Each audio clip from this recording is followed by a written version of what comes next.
I'm Shaun O'Meara. I'm the CTO at Mirantis. I'm a bit of the odd one out amongst this group. We focus on providing infrastructure management software for neoclouds and organizations that want to build large-scale infrastructure and then take advantage of a lot of the services offered by these different organizations. I'd be curious, sort of on the Mirantis side, right? Like, what is the unique challenge for these neoclouds on software?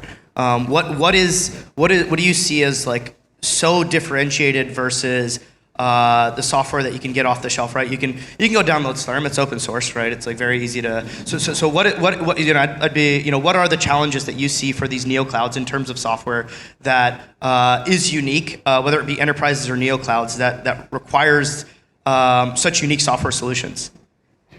I think the key thing is, and Stephen touched on a lot of that, we're dealing with a lot more complexity. We're dealing with applications that have to create a contract for infrastructure.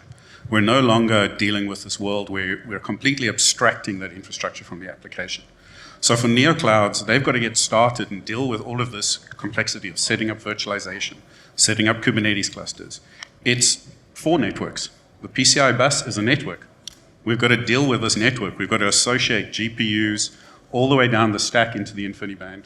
We've got to deal with the complexity of creating multi-tenanted environments. Traditionally, VMs, we come along, we build a VM, we create a network underneath that VM, we share a lot of those resources.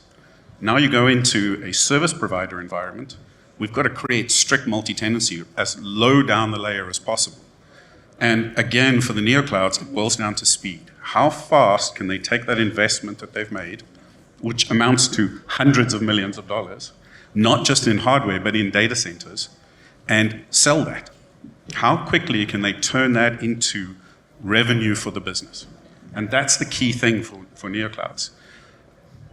Where we're looking at this is, how do I give them a set of software that they can template those environments and stamp them out without having the deep skills that necessarily you guys have all got in your businesses? And that's where we sit in the ecosystem today.